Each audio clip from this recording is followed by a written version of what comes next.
Hi everybody, welcome to another video in Statistics, Chapter 3, Numerically Summarizing Data. The first section, Measures of Central Tendency.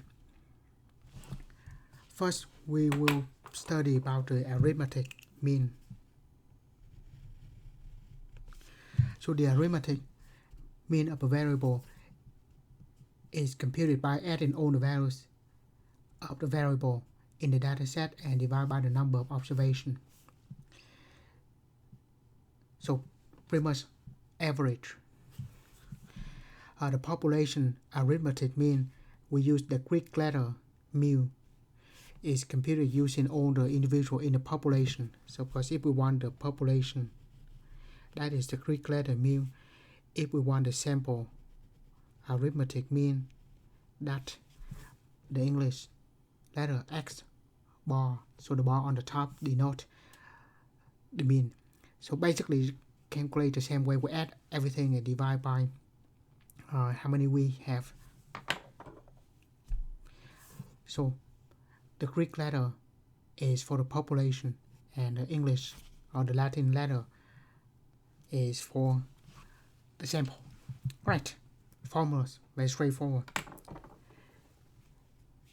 If n is the number of observation or the number of data points in the population, so capital letter is for the population, lowercase letter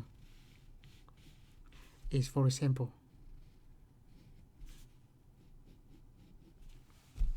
Right.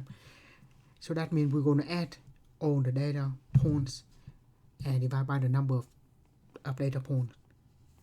And that's the summation divided by n. Now, that summation properly we should write on the point where I equal to 1 to n. So you see the 1, 2, 3 on the way to n replacing to this I, and we add all of them up, divide by n. And likewise, the sample mean, the x bar, I equal to 1 to n, little n, for xi, divided by n. Right. Note, this is just an average formula, but I just want to write a few things. For population,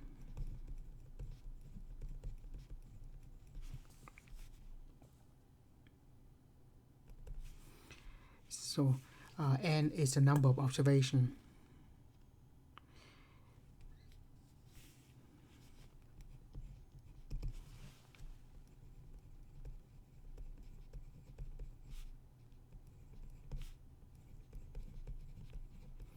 Or number of data points.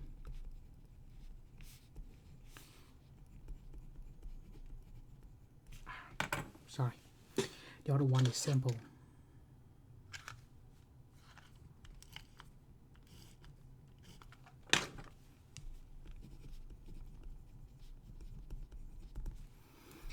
And then we use the mu is for the mean, population mean.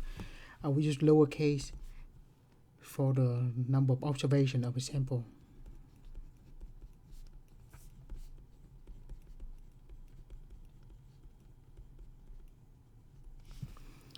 And the x bar is for the mean. So the math is very simple, straightforward. Just add everything and divide by how many number we have. So the following data represent the travel time in minutes to work for all 7 employees of a company. So we have that.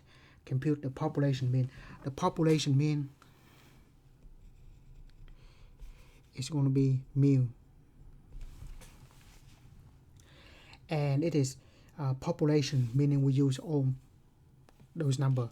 1, 2, 3, 4, 5, 6, 7, all 7 of them, right? So just add all of them up, divide by 7. So that's pretty much it.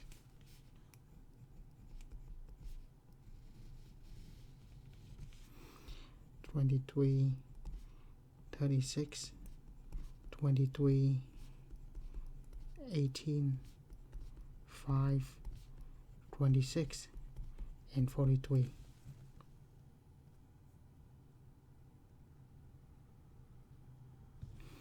Divide by 7. Right, I'll just add all of them up and then we divide by 7 later.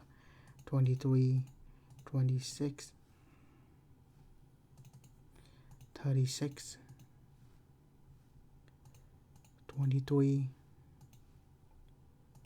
18, 5, 26, and 43. Right, let's see.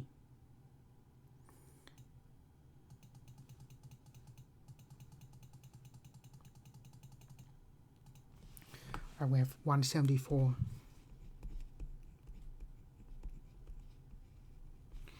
divided by 7.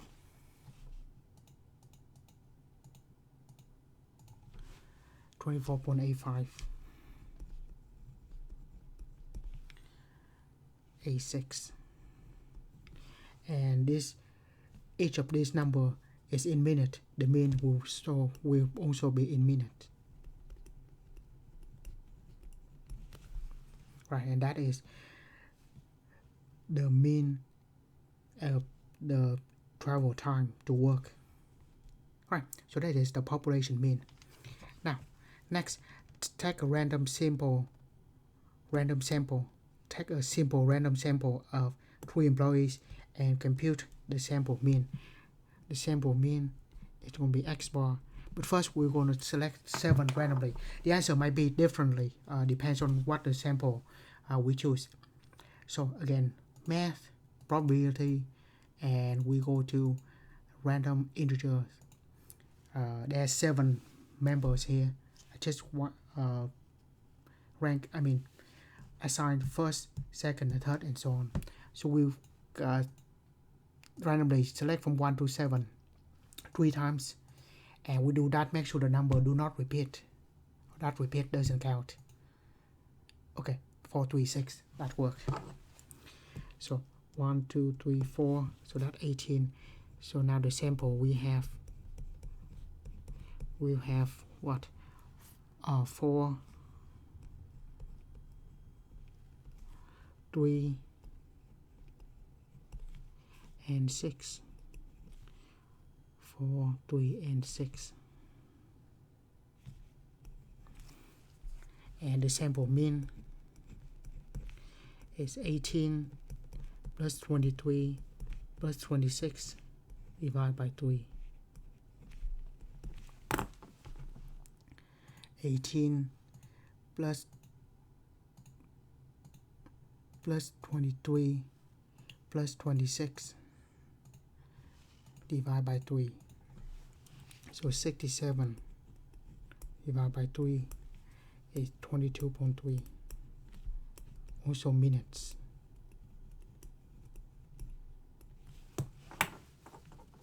Right. So simple as that. Just add everything and divide by how many we have. Oh, by the way, on this calculator, whenever we hit enter, and the next one, if we just keep going, like divided by 3, it will take the last number divided by 3. The answer here meaning the last number. Right. Before we go to the next page, just want to tell you another example that a long time ago. So when I was a student taking an English class, and the professor only assigned the letter grade for the assignment, and then at the end of the semester he said, how do we calculate the average if all of them are letter grades? So she explained to me as follows.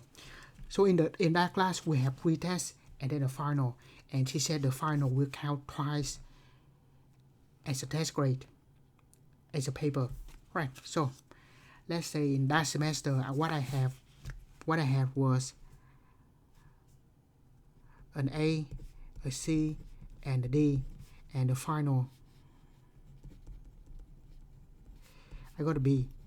And again, she said the final count twice, so that will be A, C, D, B, and B. Right, and then she said Let's assume that those are the grade. Now, the way she calculates the average as follows. She takes the highest grade, gross that, and bring that down one letter grade. At the same time, take the lowest grade, bring that up one letter grade. So, take the highest one, reduce by one, take the lowest one, increase by one letter grade. And it is said, after this, what we have is 3B and 2C. So that, of course, sounds like a B to me. So that actually makes sense, right? Now let's look at another example. Let's say we have an A, a B, and a C with the final is an A. So the final will count twice. So that will be A and A, right?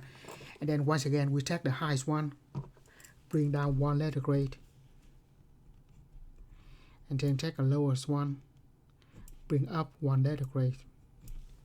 What we have here is 3B and 2A, so that also a B. Right, so that actually makes sense.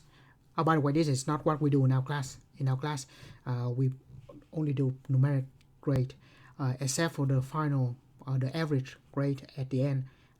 We convert from numeric grade to the letter grade. But this is a nice way to calculate the average of the data when it's not numeric number, numeric data, right? So once again, those are letters, so certainly not numerically data. However, we assume that the difference between the A and the B and the B to the C and the C to the D will be the same. So that allows us to bring down a letter grade and bring up a letter grade, and the total is still the same. Right. And the last thing I want to comment about this is what we do here is we try to find the average, the one in the middle, to represent the whole data set. And in the process, we take the highest one and bring that to the middle, take the lowest one, bring that to the middle. So that makes perfect sense. And that's why in this section we call the measure of the central tendency. Right. So the first one is the mean, the arithmetic mean.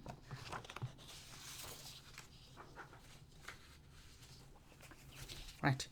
Next, we have the median of a variable from a raw data. So the median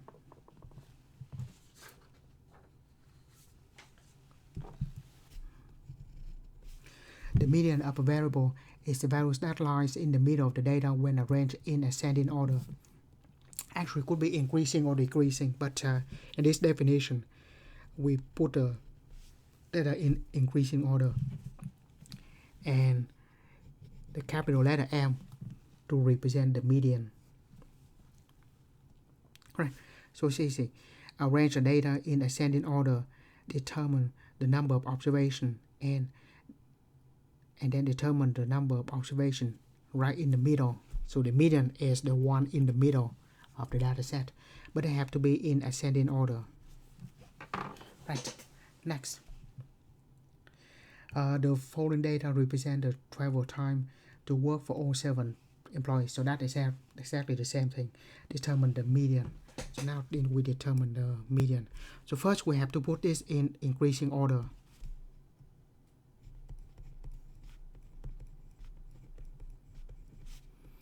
So have to put it in the increasing order. So 5, 18,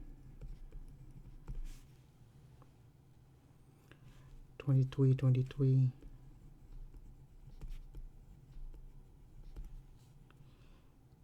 26, 36, and 43. Right. And the one in the middle. 1, 2, 3, 4, 5, 6, 7. So the one in the middle will be this one. And this is the median.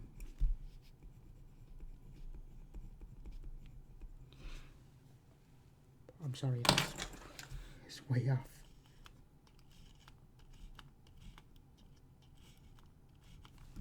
Sorry. So 1, 2, 3, 4, 5, 6, 7. So this is the median. Because there are 3 on the left and 3 on the right. It is the one in the middle. So, but it have to be in increasing order. Yeah, so just like that, straightforward.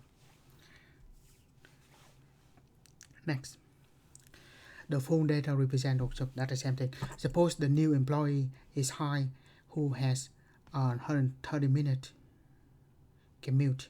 How does this impact the values of the mean and the median? Well, right, so now that just a little wording. So let's say this represents the travel time to work. So that way, that means one way, right? From home to work. But then there's a 130-minute commute. So that maybe go to work and then go back. So actually, the travel time to work here, we have to divide this by 2. Right? So that's only 65 minutes.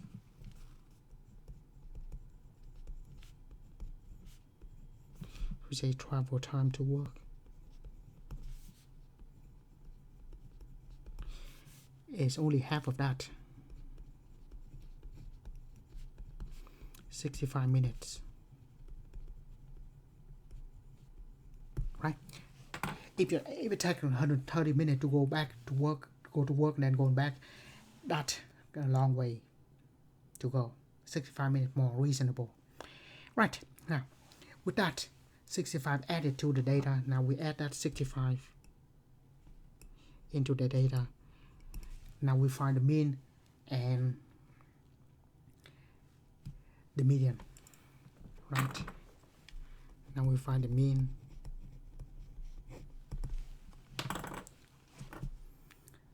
right. So the mean, I'm just going to add all of this up and divide by it. Now there will be 8.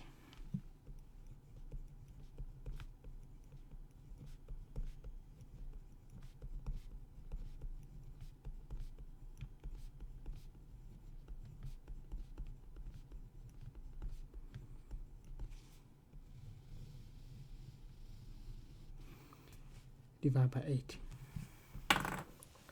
Right?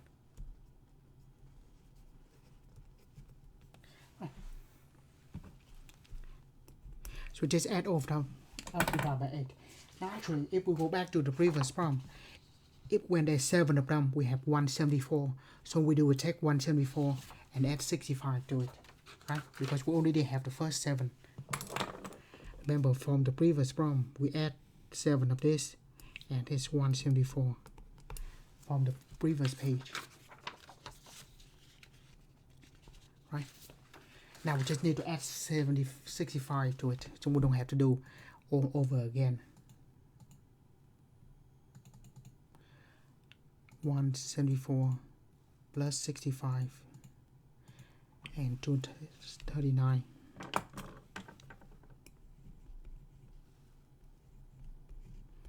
Divide by 8. Divide by 8. 29.875. 88 minutes.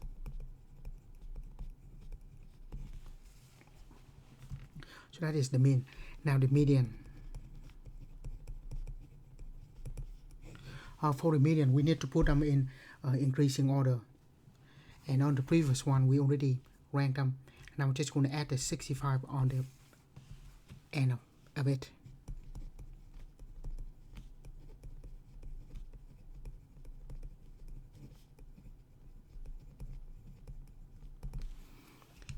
Right, 5, 18, 23, 23, 26, 36, 43, and now 65.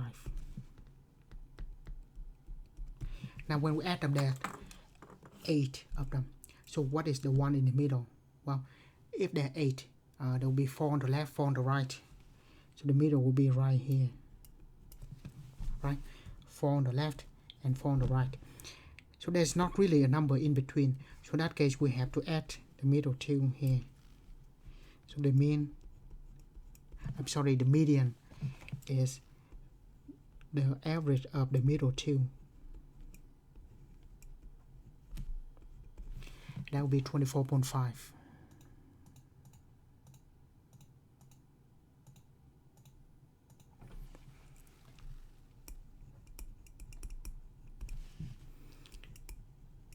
So when we have an even number of data points, we just take the average of the middle two. Right. So of course we find the mean and the median. And the question also, how does that impact the values of the mean and the median?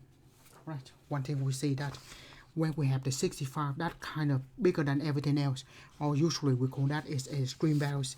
The mean will go from 24.86 to 29.88. So when you add one extreme values to it, the mean will change.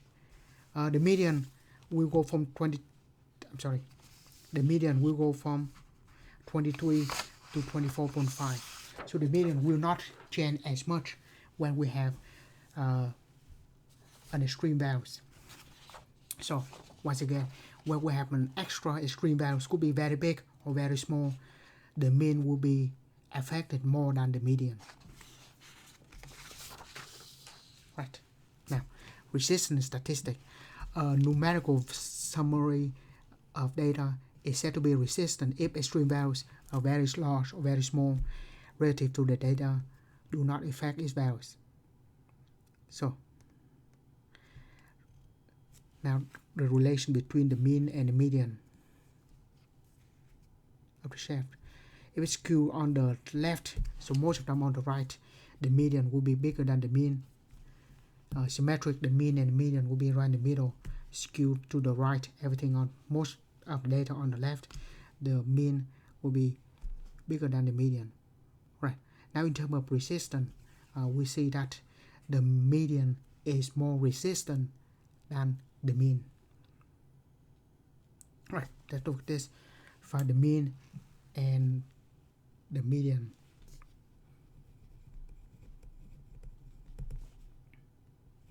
So the mean, add all of this.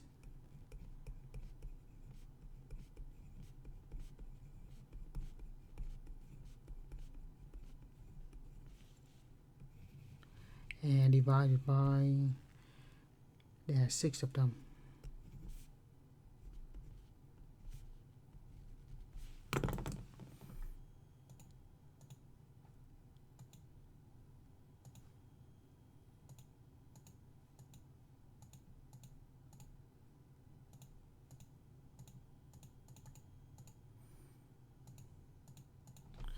So that's what we have.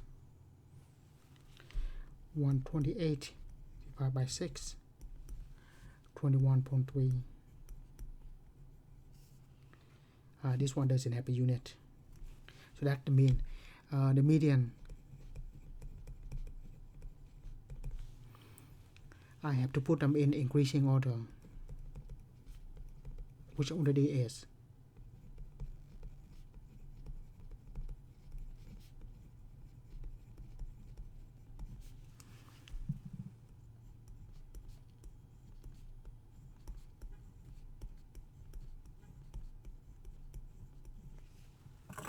There's 6 of them, so will be 3 on the left, 3 on the right.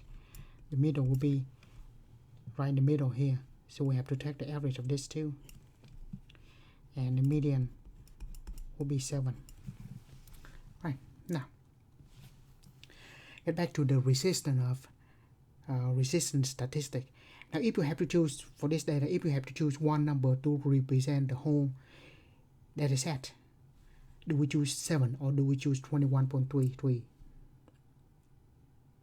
Of course, we should choose 7 because 7 are closer to most of the data here. So, as I said, when there's the presence of an extreme values, the median is more resistant than the mean. Of course, if there's no extreme values, the mean and the median should be very close to each other. But when there's an extreme values, something very big or something very small, then the median is a better representation for the mean. I always say it is more resistant than the mean. We should say resistant to extreme values. By the way, having said that, if we have one extreme value, something one very big and something very small, they might cancel out. Right, but if we're talking about if just one extreme values, then the median is more resistant. Right, one more measure of central tendency, which is the mode. The mode of a variable is the most frequent observation of the variable, so that whatever occur the most, right? So we just look everything and then whatever the number occur the most, that will be the mean. That will be the mode. Right. A set of data can have no mode, one mode, or more than one mode. If no observation occurs more than once, I would say the data have no mode. So this one has no mode because everything occurs once. This data, the mode is 23 because the 23 occur the most twice. So the mode is most frequent observation. Right. The nice thing about the mode is it is also measured for the qualitative data. So well, it doesn't have to be numbers. It could be categories. Case in point. Right here. The following data represent the Vice President of the United States and the state of birth. Find the mode. Right. So that's what we have. Right.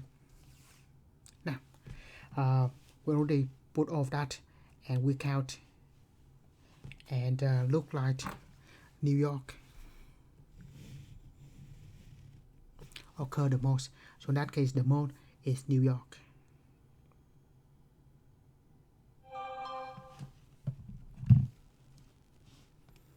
Right, so the mode in this case is New York.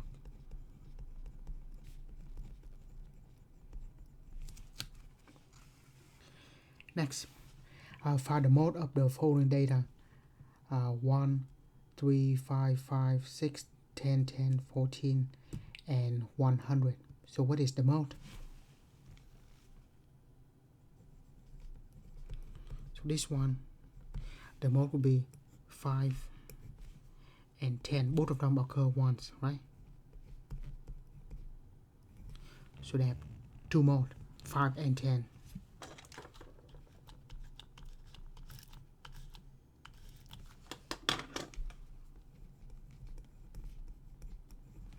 Now, is the mode resistant?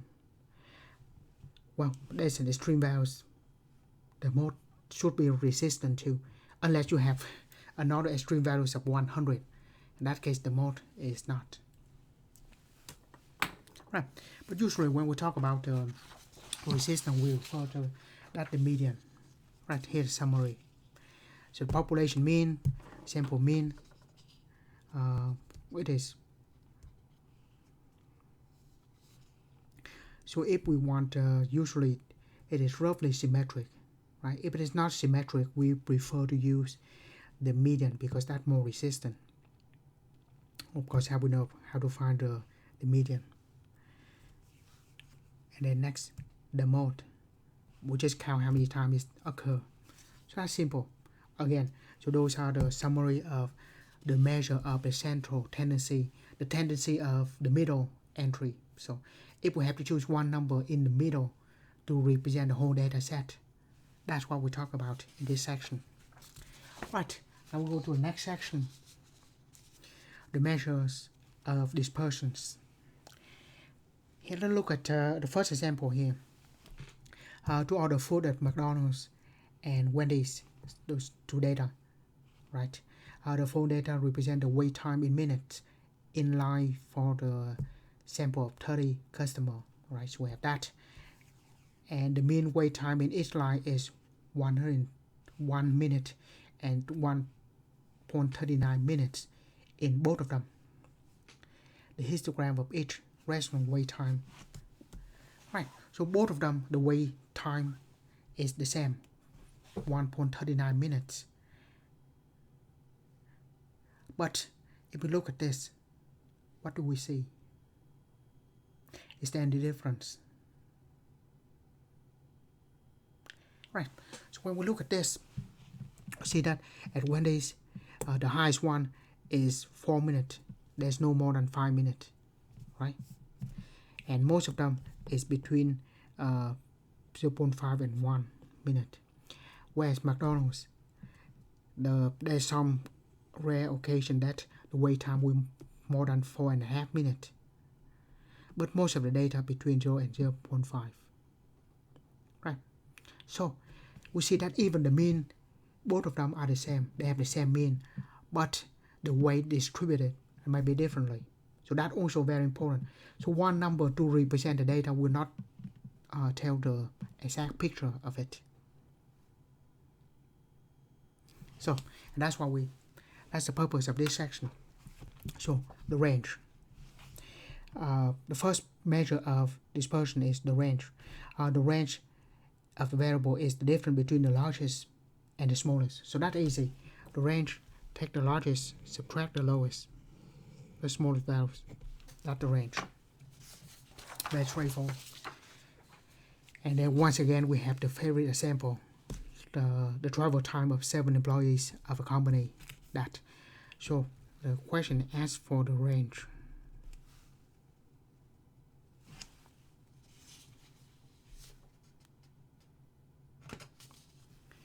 Right, so the range, we take the largest minus the smallest one.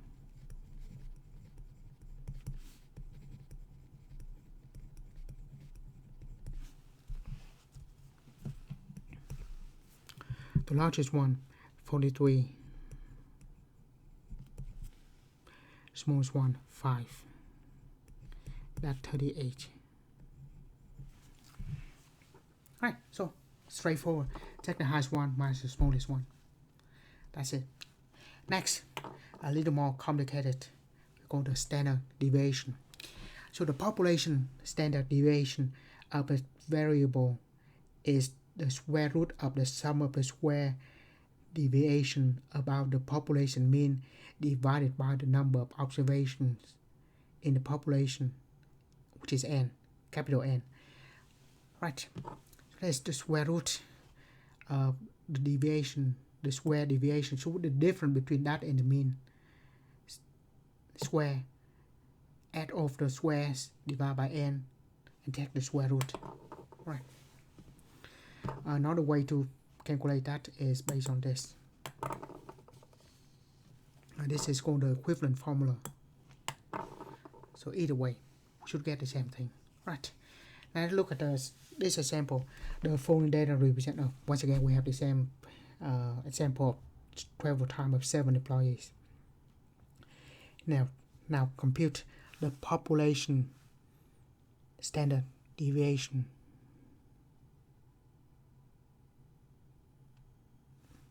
Right. Population standard deviation. By the way, the symbol for that is the population standard deviation represented by the Greek letter sigma, or that is the Greek letter S. So we can use this formula or the equivalent formula here. We're going to use both. Right, first, the formula is the difference from the mean from every number, and then square divided by n. Right, so first we have to compute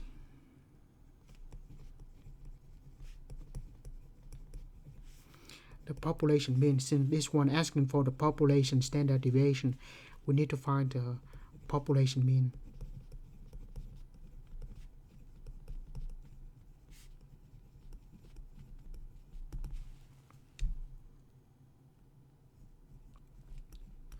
Right, we add all of them up, divide by the numbers. The good thing is we already have this example, so we just look it up earlier. Right, so the mean is 24.86.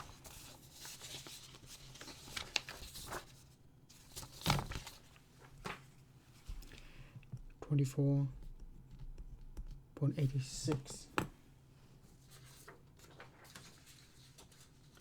Yeah, I rounded up. So the answer might be a little error here. Let me just write that again. What was 174 divided by 7? Right, that's the exact values. 174 divided by 7. Right, so we have the population mean. Now, the formula, I'm not going to write out everything like that. Now, the standard deviation, population standard deviation. Notice that the formula for the population standard deviation will be different than the sample standard deviation.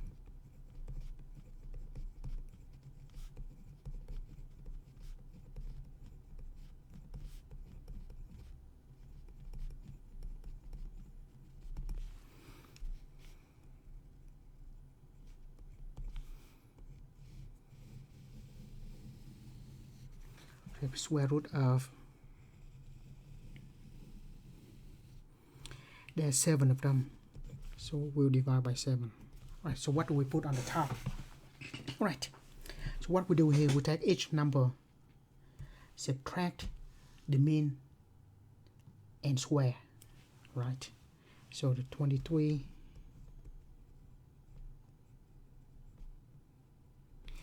minus the mean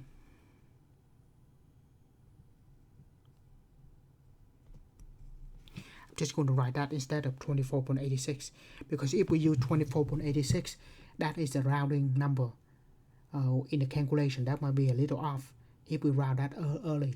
So I'm just going to use the mean here, right? And then take the next number, square, and the next number, square, 18 minus mean, square, 5 minus the mean, square, 26 minus the mean, square, and 43 minus the mean, and square that. I'll do the top first, divide by 7, and then take the square root. Right. Now, remember, I did say that whatever the answer here will be the last number, right? Now, of course, we can just use 24.86, but the better way is we're just going to take 174 minus, divide by 7. Right? That is the true mean. Right? That's much better than 24.86. So what we do now is, I'm just do everything on the top here. 23 minus, I will use this number, right? Hit second, and this negative button here. Yeah, again at the bottom. Square, right? Now we just do for the rest of them. 36.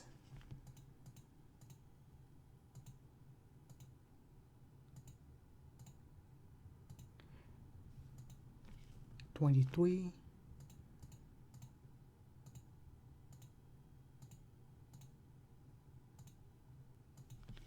18.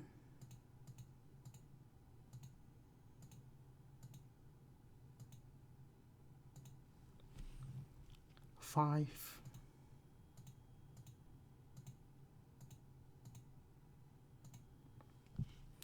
26.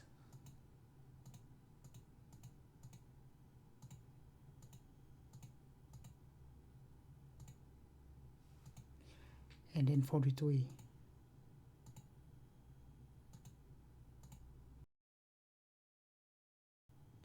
All that give us that.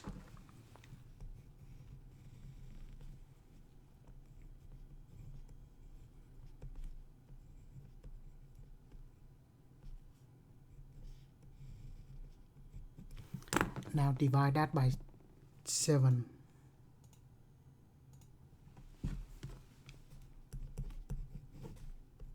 Notice that even though when I write here, I just write a few letters, the few decimal places, but I just keep everything and I only round at the end. By the way, square root is here, and we can just say second negative sign to take the square root of the last number. Only then I will write the answer. So we do not round off in the middle, even though we write like this, but in the calculator we still keep all the numbers.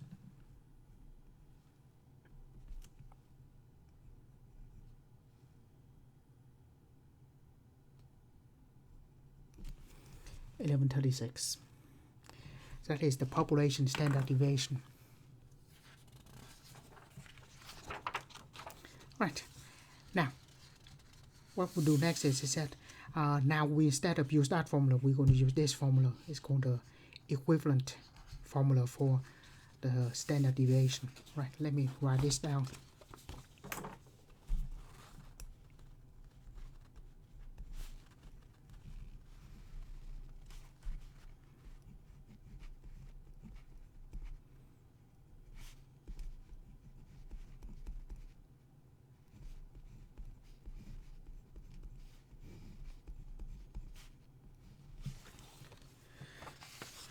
Right.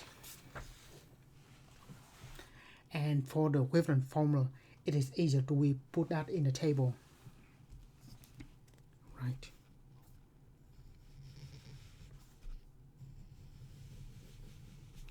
So we have xi, those are the observation, those are the data point. See what we have. 2336. 2318.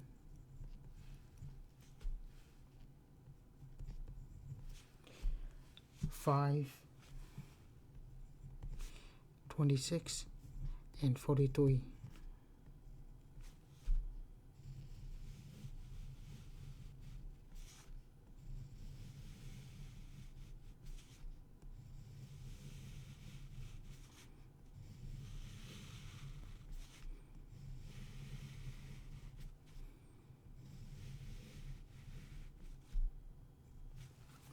So those are the values. Now, in the formula, we said the sum of all the squares. What we do is we're going to square all of this.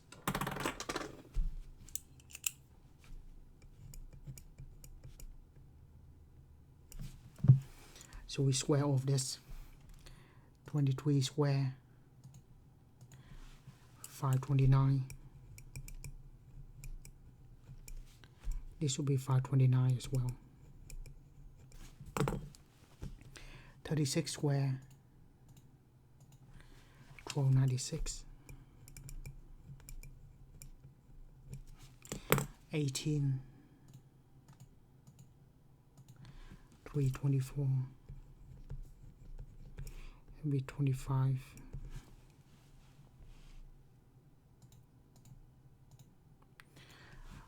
26 square, 26 times 26 is 676.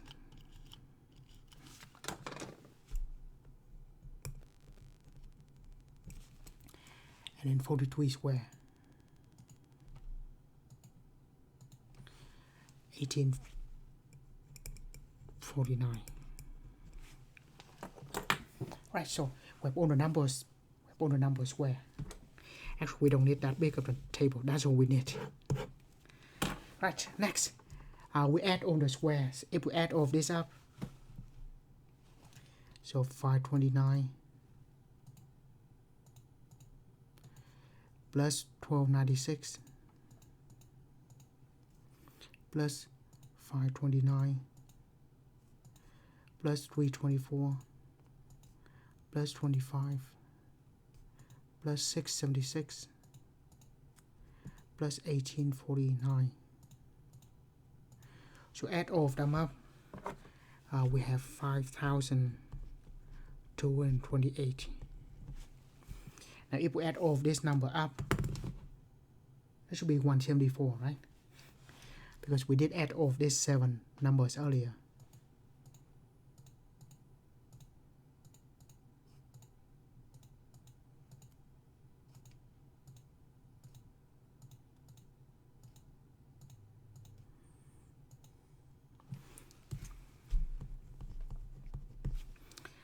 Right, now put it back in the formula. Square root of,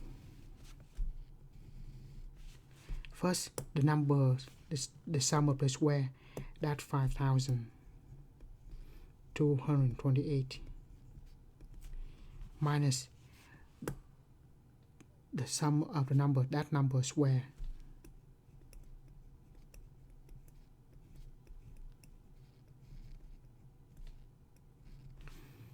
and then divide by 7. Right, if you have this calculator, it at best it would enter exactly as we say it.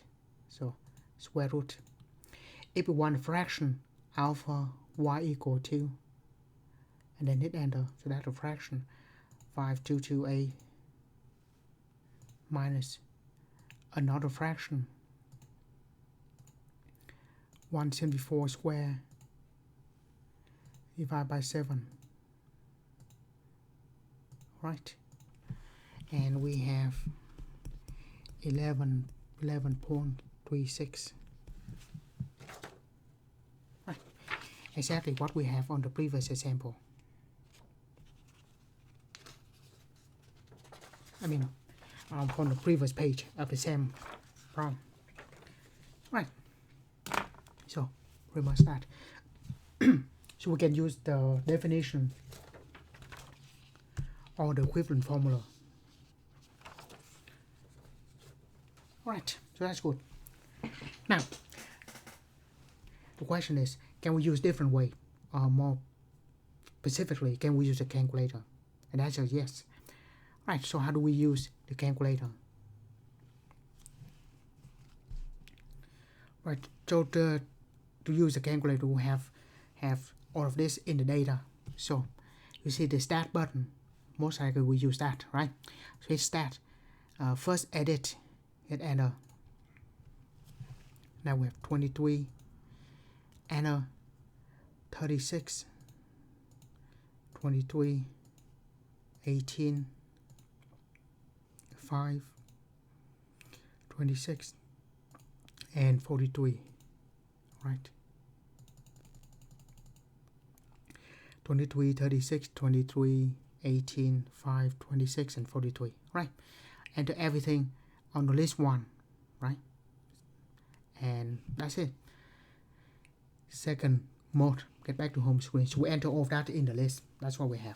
Now, we just need to do statistic with it. So hit stat.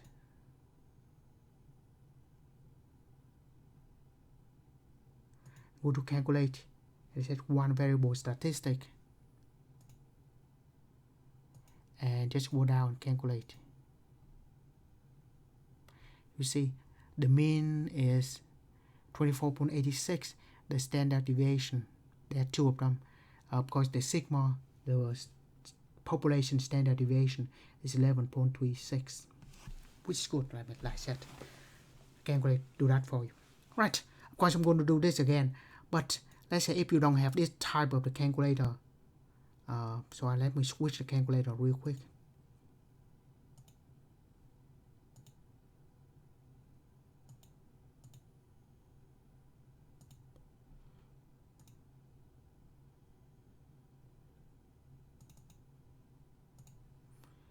Right.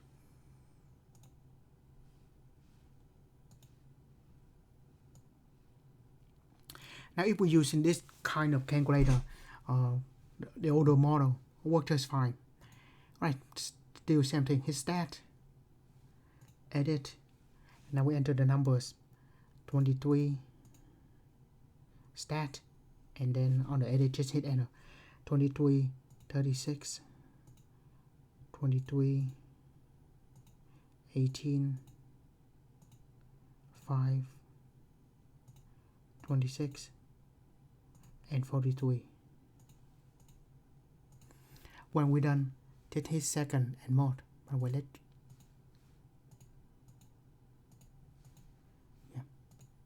change the contrast a little bit. Alright, that's much better.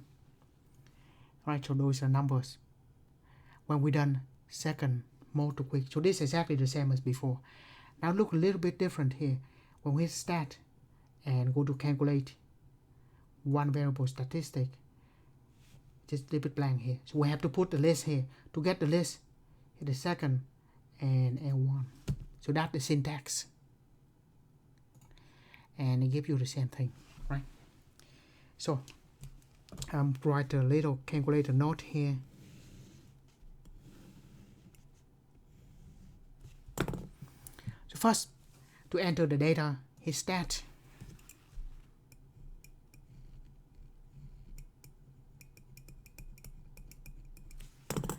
And then at edit, hit enter. And if we hit enter after we hit stat, so input data into list.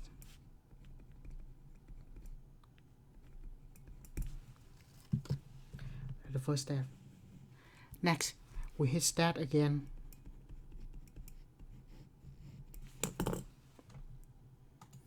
And hit the arrow. Go to the second one. That said calculate.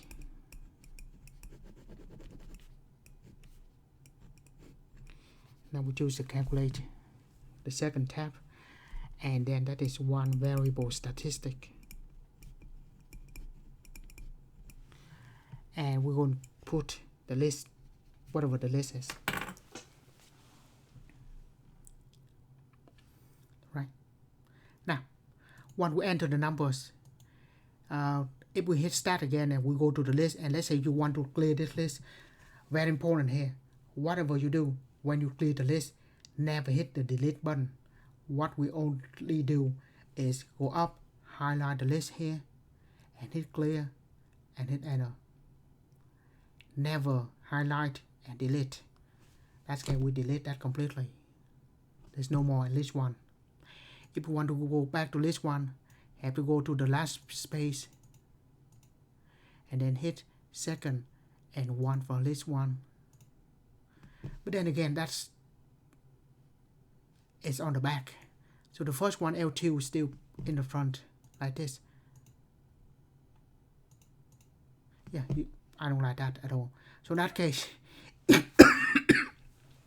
if you accidentally delete one of the lists, you have to delete everything and then just put L1 for the first one, L2 for the second one, L3 for the third one,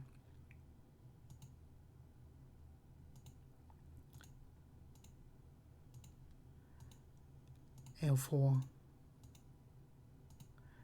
L5, and L6. That's a lot of work. So when you highlight the list, never hit delete, only hit clear. That's the same thing goes with the other calculator. Right.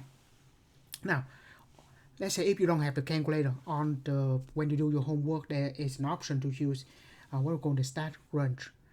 Sometimes it's embedded into the prompt. If it's not embedded, this is how we get it. Right, let me switch the overlay. Right, now on your course, we go to learning materials. Click on StatCrunch, and then StatCrunch website. Like I said, sometimes the StatCrunch is embedded in the prompt. We don't have to do this. I'll just click on the button.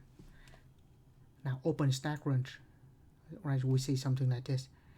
Now what we do is, let's say we input this number 23, 36, 23, 529, 18, 324, 25. I'm sorry, put the wrong number. 23, 36, 23, 18,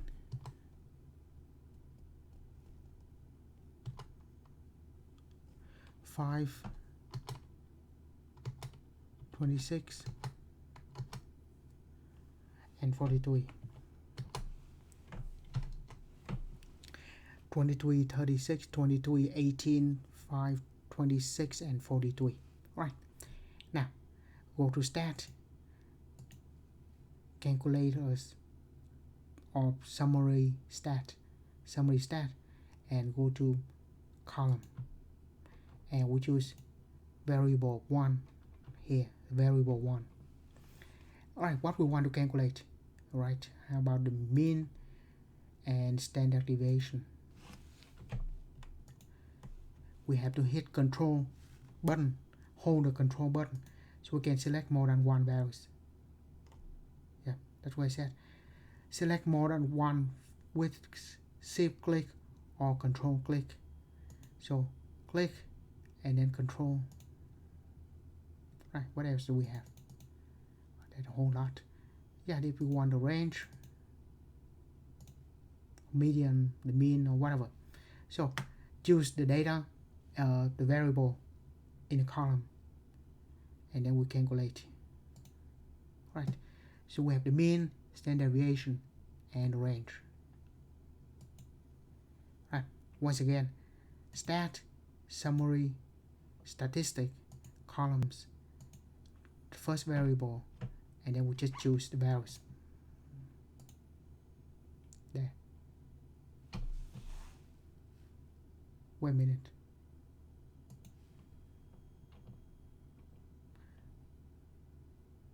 Is that calculate different things?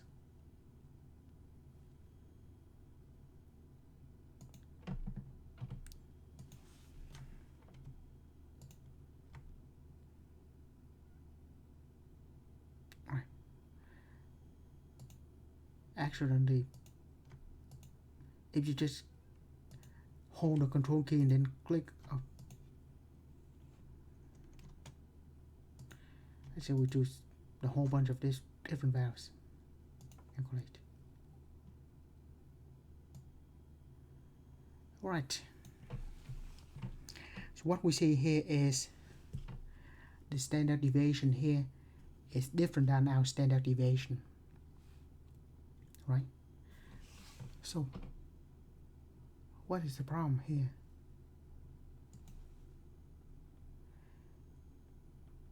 Let's calculate again.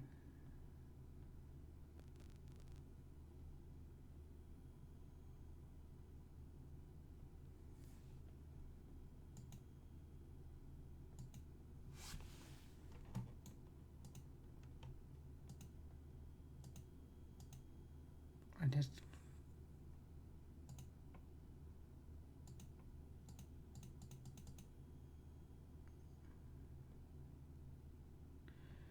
there's another, this one. Right, compute.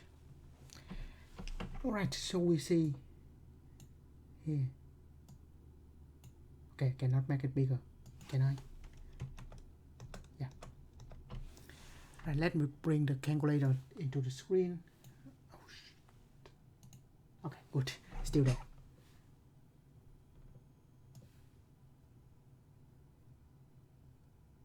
For some weird reason you don't see that yet. Give me a minute. Now you see it. Okay. Right. Why very important here? What we calculate is the population standard deviation, and the answer, our answer is 11.36. So you see that if we look at the standard deviation here, it's not what we want.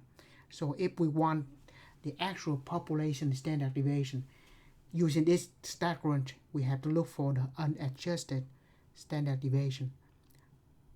Right? Once again, population standard deviation, look for the unadjusted standard deviation and not the standard deviation. So what is different? You see, the other one is here, is the S. Right? If you remember in the previous section, when we said the Greek letter is for the population, the lowercase, the English or the Latin letters are for the sample. So this S here is the sample standard deviation, and the sigma is the population standard deviation. In StatCrunch,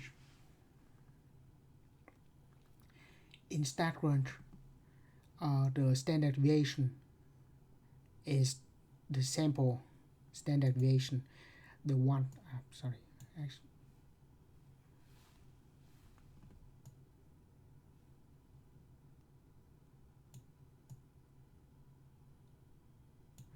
and the unadjusted standard deviation is the population. If you want the population, it is unadjusted standard deviation. The standard deviation is the sample standard deviation. All right.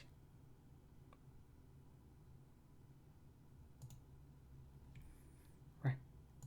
Now get back to not and write on sample standard deviation. Right. The sample standard deviation, we use the letter S. On the calculator, that would be this number. All right, so standard deviation, the sample standard deviation. So what is the difference?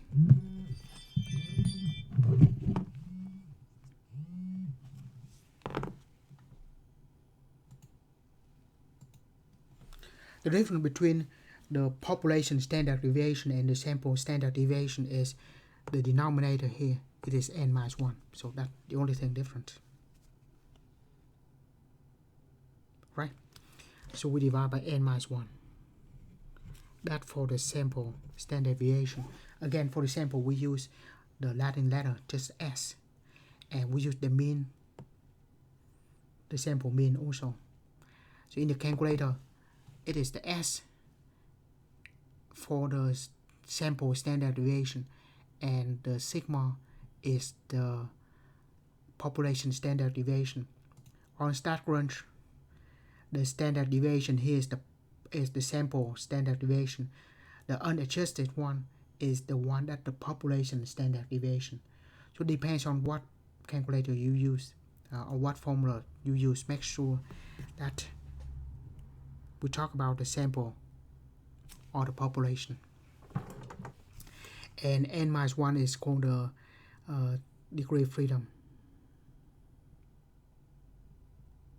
Right. Next. Here are the results of a random sample taken from travel time. All right. So we have 7 employees. Now let's say we have the sample of only 4 of them. So this is the sample, right? The population have 7. Now we only choose 4 of them. Right. Now compute the sample standard deviation. Right, there are 4 numbers here. So first we compute the mean. This is the sample. The sample mean.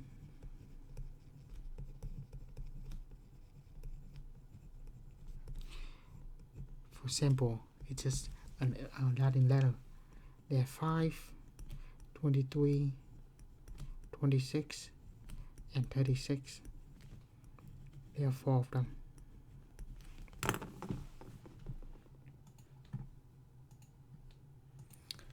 Five, 23, 26, and 36.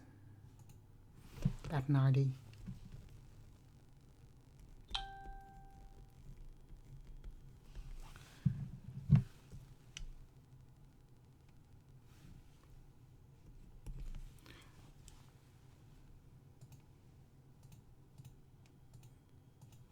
$22.5.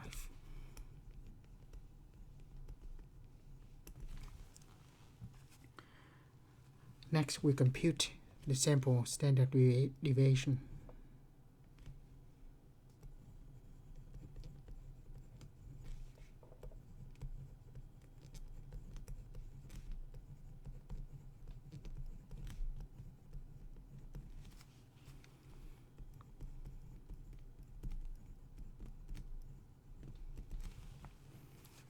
Right. So that is S square root. So standard deviation. So first we have all the deviation from the mean. The first number is 5. Deviation from the mean, then square. 23.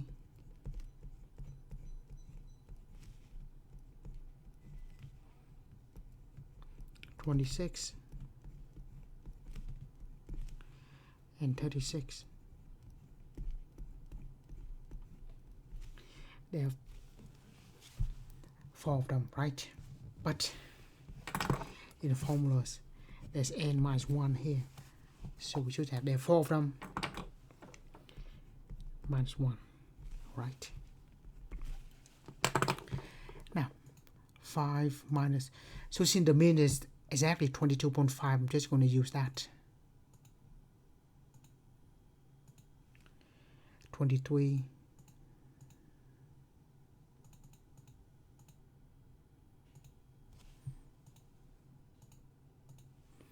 26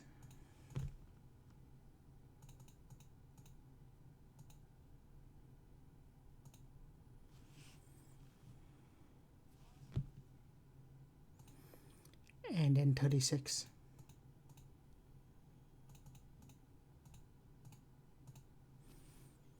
All right, 501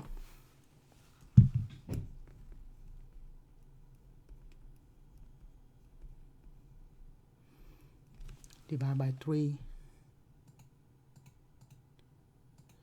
167, and square root of that,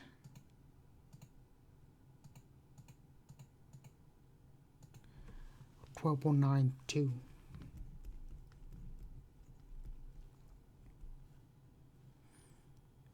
Right. Now let's use a calculator here. Stat, edit. Right. I actually cleared out the list, so it's good. All we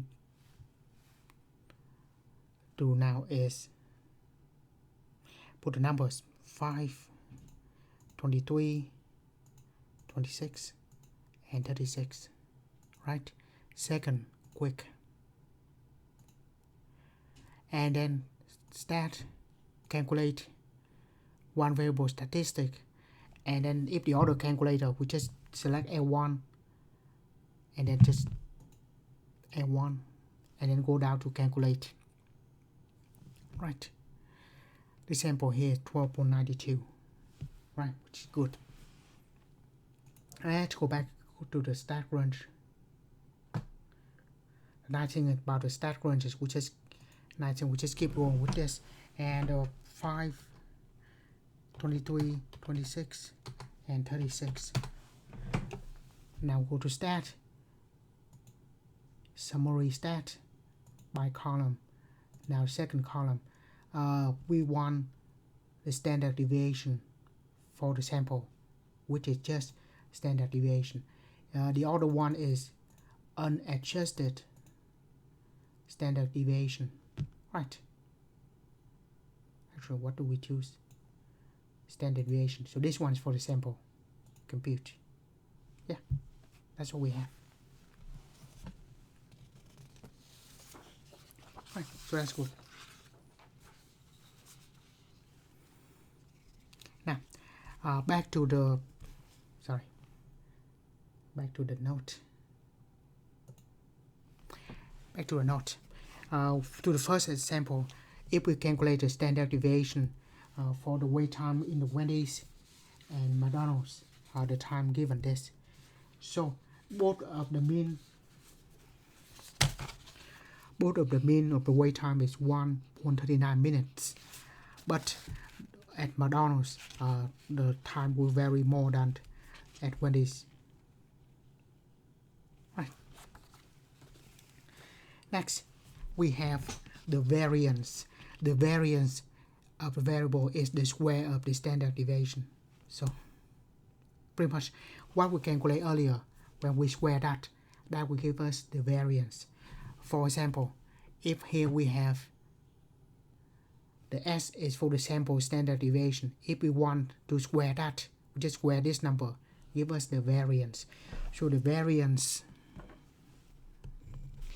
is the square of the standard deviation. Right. So here's an example. Of course, we calculate that the mean, population standard deviation is that. Now when we square it, it's called the population variance. This sample standard deviation is S is 15.82. When we square that,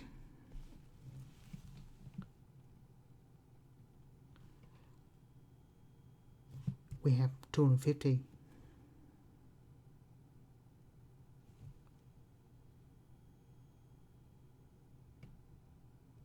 Right. By the way, unit may not be minutes, so that. Again, whatever numbers we have, just square them. Right. Now, next. Here, I'll find the sample variance for the following data. So there are 5 numbers. Let's just calculate this by hand.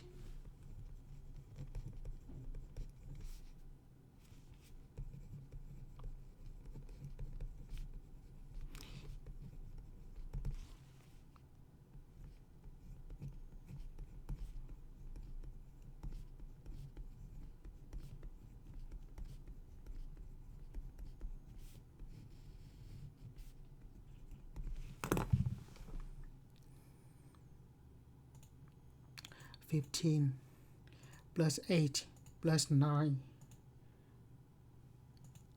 13 and 7 divided by 5, 10.4. Now we compute the variance. Sample variance. This is the sample.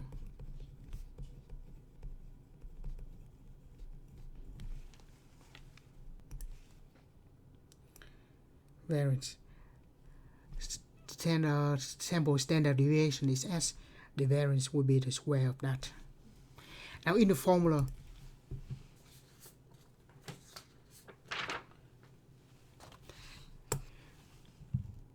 sample standard deviation is this. I'm still using that formula. If we square both sides, the square will undo the square root. So if we want the variance will equal to the one without the square root.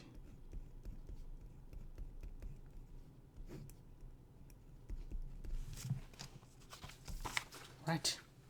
So I'm just going to take without the square root. On the top will be that number. Each number deviate from the mean. Each number deviate from the mean, so the difference square.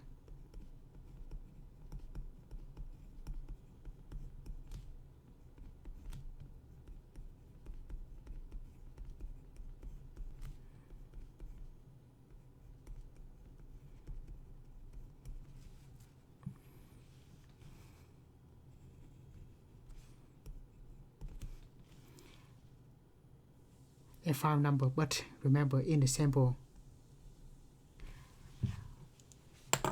variance or sample standard deviation, we have to subtract by 1. All right, the top first. 15 minus 10.4.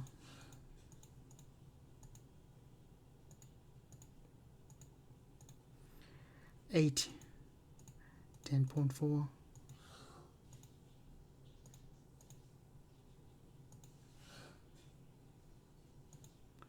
9 minus 10.4.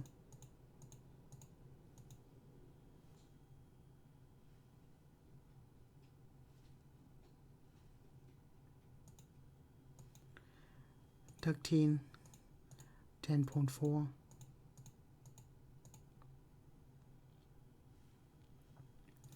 And 7. Don't forget the parentheses, every little details like that. Divided by 4.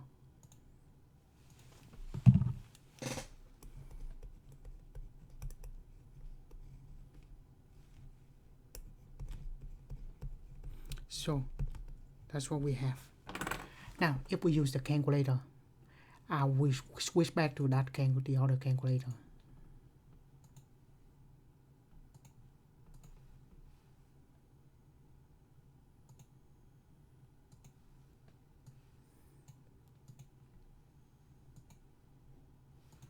Right. Again, stat, edit, 15, 8, 9, 13, and 7. Quick. Now go to stat. To stat. No, his second. To stat. Calculate one variable statistic. List one. And calculate. So that is the syntax. And what we have here is, this is a sample, so 3.343 something. We're going to take this number and we square that. Right. Oops. How do we get that number? Well, there's a way to get that. Hit variables. Y variables. Sorry. Variables. And then go to statistic. And then we can choose, this is for the sample standard deviation. And then we just square 11.8. That's good. Now go to StatCrunch.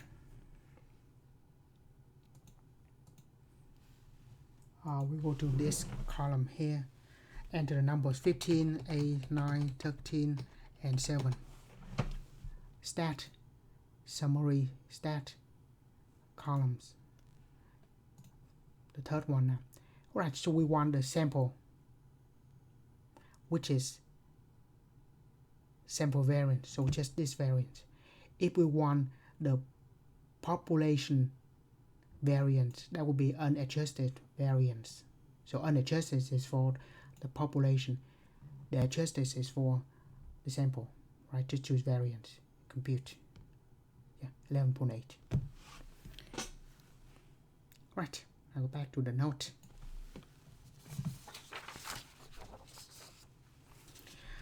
More on measure of dispersion, empirical rule. We will study this a lot more, but at this stage is set. The mean, if the data is perfectly, roughly bell-shaped, then approximately 68% will within one standard deviation, 95% within two standard deviation, and 99.7% within three standard deviation. Or the Chebyshev inequality is that at least 1 minus 1 over k squared 100% lie within k standard deviation. So we can just do that. Now,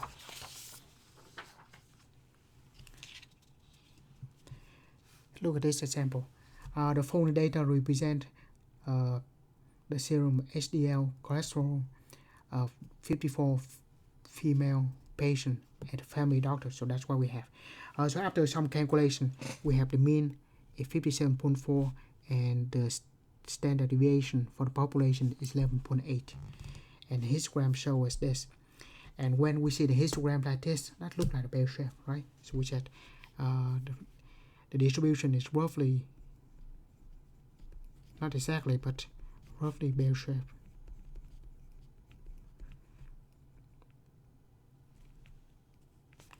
If I can spell.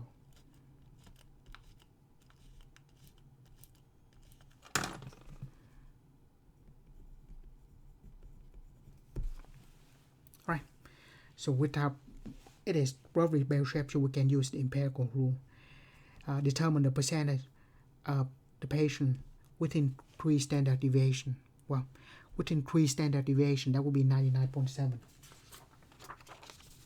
The empirical rule.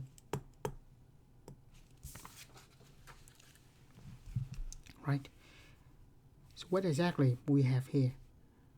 So now if we draw that, the mean in the middle is 57.4.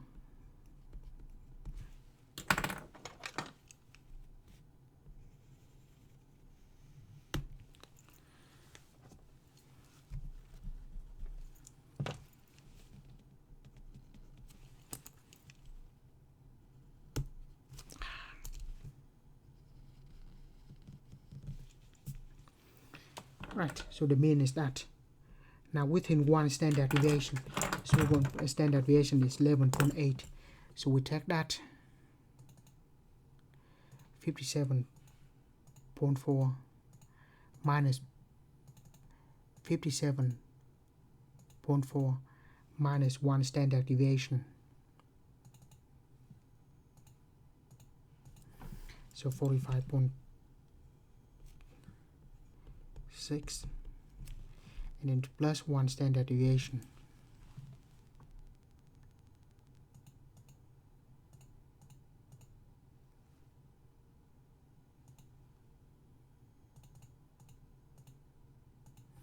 $69.2. Yeah, so an empirical rule say that 68% will be here. Of course, then what we actually do is it is within 3 standard deviation. So 57.4, if we plus 3 times the standard deviation, 57.4 plus 3 times standard deviation of 11.8, 92.8. And then if we subtract 3 standard deviation, now if this calculator we just go up, highlight it, hit enter, and go back and change to subtract. That's 22. So that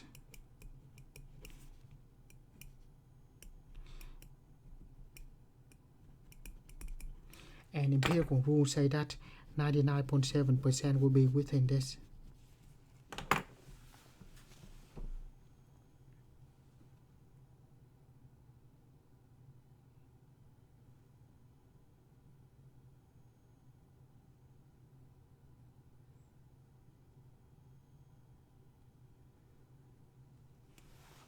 Right. The next one we won't be able to do that because we don't have the exact number. Okay, if we have 45.6 minus 1 standard deviation, so that's 33.8. Right, so the question is, this is not exact number. Let me draw this again.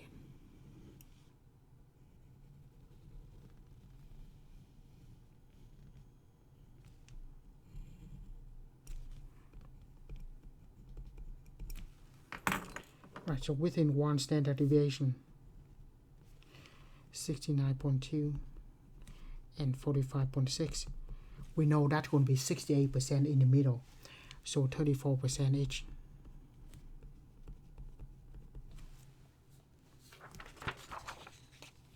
Right, next, now within 2 standard deviation, about 33.8 and then 69, then whatever that is. But we look for roughly just rough estimate between 34 and 69.1, so kind of between 33.8 and 69.2, kind of just approximation that. And according to the empirical rule, that is 13.5 from the 2 to 1 standard deviation, so this is 13.5%. So roughly estimate 13.5 plus 34% plus 34%, so that's what we have. Again, there will be a better way to do this in later chapters, but right now that's all we have. So with this, I stop the video here, and thank you for watching. See you in another video in statistics.